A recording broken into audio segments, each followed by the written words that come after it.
There's a lot you can do to small boats to make them not only way more functional, but look so much better. And today we're doing top 5 small boat accessories under $50. Stay tuned because right after this, I'm going to film the small boat accessories under $100 because this is kind of my area of expertise. Number one is the cheapest, easiest, and quickest thing that you can add to your boat to keep you out of jail. And that's a fish ruler. On Amazon, they sell a $10 fish ruler sticker that sticks onto any boat. It's stuck onto my plastic perfectly fine.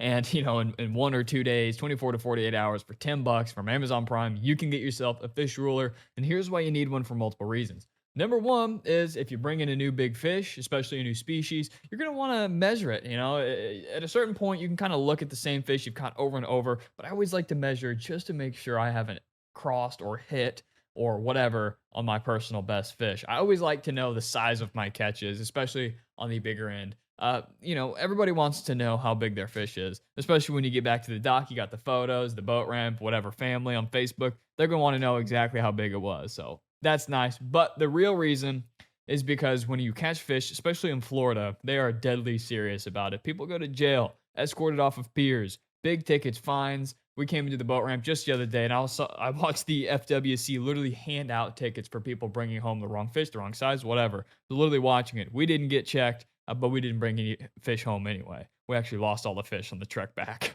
But it looks great. You can stick it anywhere on any boat, and it's right there. You know if you're under or over slot or in slot if you've got a keeper. So you get a big fat red. You're like, man, I would love to take this home, but you don't have a ruler. You don't know if it's legal or illegal. You don't know if it's actually your personal best or you're just going to make it up. Yeah, it's nice to have a fish ruler. Super cheap, super easy, can go anywhere on any boat. So, although the ruler can help you identify how big or small your fish is and whether it's under or over slot, it won't tell you if the fish is even in season, of course. You can download a free app called Fish Rules. That's what I use basically every time I'm on the water catching fish, just to make sure the catch I'm bringing home is legal. It's the right size, it's the right season, everything's good to go because I'm not trying to pay a fine. Now, number two is going to be the shallow water anchor spike. Now, personally, this is one of the favorite things I've added to my boat. All right, timeout. As I looked it up, it looks like it's $56. I swear it was $44 just a couple weeks ago. Regardless, I did find a competitor and it's way cheaper. So here you go. Here's an option under 50, but I have the one that is now $56. Full disclaimer. You can just stab it silently in about 2 to 3 foot of water. You can go down to inches, but I usually max out around 3 foot. Stab it in there. I'm anchored quietly, secured, and I can fish whatever I want. So let me give you an example of why a shallow water spike would be really, really good for someone who likes to go to the beach. Let's say you like to take your family to the beach or a sandbar or what have you, but you don't actually want to beach your boat. Maybe you're worried about watching tides. You don't want to get stuck up there when the tide pulls out. Or maybe you simply just don't want to beach your boat because boats are not meant to be on land, they're meant to be in water. This is a great solution because you can keep your boat in the deeper water, run a line, stab your anchor spike up on shore, and it's going to keep you right where you need to be so you can float in a few feet of water, depending on your draft, whatever your vessel requires. Stab it up there, and you're anchored without having to throw a ton of line, do the whole 3-to-1 ratio to get it to stick in the sand on the beach or whatever. It's kind of a hassle. But the shallow water spike is really good for even non-fishermen because you can shallow water anchor it and you're good to go. You don't have to pull it all the way back up and you don't have to mess with anything else. Now, here's the real reason it sits on my boat at all times. I do a lot of flats drift fishing in my little Prowler. So what I do is I pick a spot, I drift along all the flats with the rudder and using the wind and the current to push me. And if I find a really good spot, I have two options if I didn't have a spike. Option number one, fire up the trolling motor, potentially spook any fish that's around me on the flats because they are super sensitive to vibrations. So I really do not like to kick on the motor if I have to. Number two, throw my traditional anchor off the bow, wait for it, get that perfect 3-to-1 ratio, tie it over the bow cleats, get back into position, pick up my rod and go. Both of those situations aren't great. The anchor could take too long. You could have had a cast or two in with a good keeper, depending on if you're sight fishing, you see a big red or whatever it is. You don't want to have to plop, throw the anchor, go tie it, come all the way back. You want to do something immediately to hook you into position silently and get as many casts out as you can quickly as possible. And I actually leave it tied to one of the cleats on the stern. It's silent, it spooks less fish, and it gets you making those casts towards whatever you're targeting much quicker. So a shallow water spike has hands down been one of the best upgrades to my boat. Absolutely. And if I'm anywhere, 5 foot plus, then I'm using my traditional anchor, of course. Number three, the Amazon EVA Foam Decking. Now, this is hands down what turned my boat into an ugly plastic mold into something that people constantly want to buy from me every time I go to the boat ramp. It's what I get the most questions on at the boat ramps. Even when I go to Walmart or, a store to pick up tackle and my boats out there, sometimes there's people that are just asking questions specifically about the camo decking. Of course, on the Facebook Marketplace groups and on this channel, it's like the number one thing. And the Amazon EVA foam is super affordable, super easy to install, and I've got videos about it here on this channel. But it is hands down the best cosmetic upgrade I have made, period. I've seen people turn nasty old rust buckets, throw some foam on it, clean it all up, and it looks so much better, especially because they come in all different sizes, shapes, designs, all sorts of fun stuff. The foam decking, hands down, will turn your boat into something that is, like a plastic mold like my boat, and it's something that looks like would be on a showroom floor and they'd call it a micro skiff. That's exactly what it turned my boat into. But that's not why I bought it. I did not buy it just for the looks. It happens to look great. I bought it for, I'll give you all the reasons. One, it's foam. So when I'm dropping my phone, pliers, cameras, leader line, whatever I'm doing in my boat, I'm constantly dropping things. And every time it hits, that causes vibrations into the water. And that can spook fish, although it might not be that significant. If I'm over a perfect school because I'm fishing the flats, I could be in 2 foot of water, staring at a fish I want to catch. I drop my pliers from a standing position onto the hard plastic down below or hard fiberglass or whatever it might be. That causes a vibration. The fish could feel it and they leave. So I added foam everywhere to help mute the vibrations, even setting down water bottles and stuff. It just overall kind of absorbs the vibrations a little bit more. Two, for cleaning, it wipes off so well. I've had blood all over it, coffee stains, food stains, pretty much anything on a boat that could stain something, and it just wipes right off with a wet rag or a paper towel. So that is also really cool. It also does not absorb water at all. So the way my boat's designed, all the water kind of funnels down into this area in the transom where there's a drain plug and you can pull it and let all the water out. So the foam actually helps with immediate water runoff. We get some spray, it just shoves it right down there really quickly instead of kind of pooling in the plastic cup holders and areas on my boat. And it's also a non-skid surface. So when I'm taking on waves, as we always do in the open bay, my water bottle's not sliding around. Everything I've got sitting is not just sliding around, making noise. That used to be an issue when we'd hit some wake or some chop or some wind or whatever, unexpected turbulence on the water. All my stuff would start flying, not flying off, but kind of scooting around, making noise, and just generally being annoying. So that it's also a non-skid surface. And if you have a bigger boat where you use it on the floor, it's definitely going to reduce your feet fatigue. I personally really like to fish barefoot. I went offshore the other day. You don't really fish barefoot offshore, but I do. And, the hard decking really gets to you after a while. But I've seen people putting this Amazon EVA foam, and it really reduces feet fatigue. It keeps the deck from getting super hot on your feet, so that's also huge. My plastic on the boat would heat up, but with this foam, it keeps it nice and cool. So there's a lot of different functions. And the cherry on top is it looks phenomenal and it's extremely affordable. I think I spent $30-40 to get it all done on my little boat, but I had a lot of leftovers, so that's great. So much leftovers, hold on, that I did this cooler, little DIY, and it's full of stuff right now.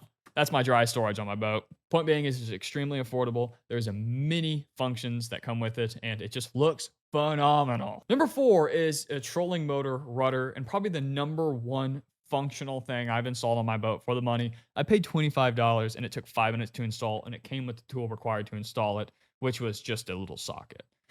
The trolling motor rudder, now listen, if you have a small boat like mine, especially if your only method of propulsion is a trolling motor like mine and my little 10-foot Prowler, then having a rudder is absolutely crucial. It's going to track you more in a straight line. You see, before with the wind, the tide, the currents, all the conditions, I would be snaking to my spot. And snaking to your spot, is going to be significantly slower than you going straight there. It takes longer to do this than it does to do that. So you're traveling, you're not going faster in terms of miles per hour, but you are definitely spending less time by overcorrecting and going straight to your fishing spot. So of course you'd want to get to your fishing spot a lot quicker and more efficiently. The rudder helps track straight. Also, another benefit of straight tracking is if you're doing this, you're constantly overcorrecting and moving that motor and using energy. the more you have to correct constantly, constantly, constantly, that's just simply reducing your time on the water and sucking unnecessary juice.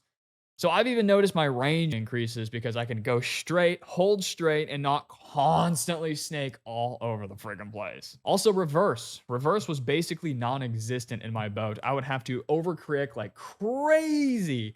And, if I'm in tight structure, which is why I bought the boat, super shallow, I need to be able to quickly maneuver. I'm going under bridges. Sometimes I'm even going under docks, around pilings.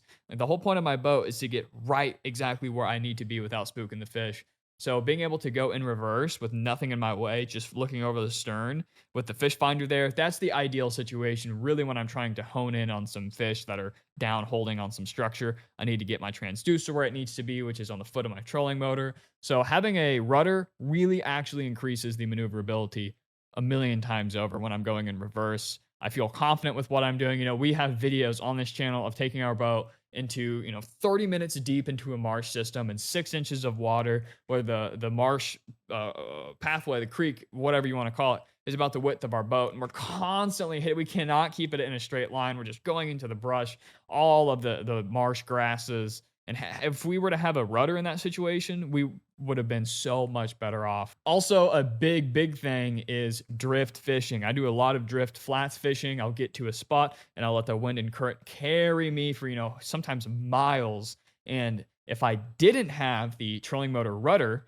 I would be spinning on the water. I used to spin like a top, constantly turning around, having to turn on the motor to reposition, to track straight and stay parallel to the shoreline where I'm trying to fish. That spooks fish turning on the motor. That wastes energy and that wastes time.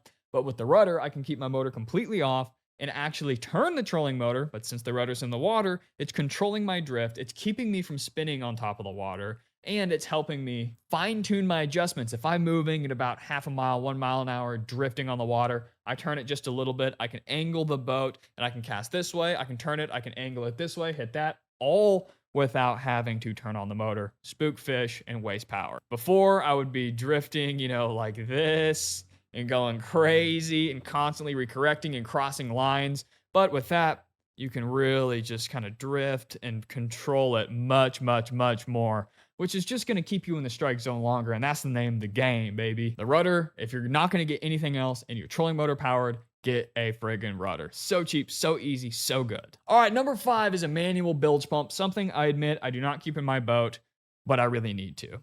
Let me put a scenario in your head. Let's say that you're in the bay, you're fishing off a giant, or maybe a big lake. I don't know, maybe a big lake. You have an unexpected big boat. It could be a cargo ship. I've had yachts blow past me when I'm bridge fishing, and I've seen my buddy's skiff take on a lot of water because of unexpected situations on the water, especially the ocean. Rogue waves, random winds, big wake, all sorts of stuff. I've been caught in some nasty, nasty stuff.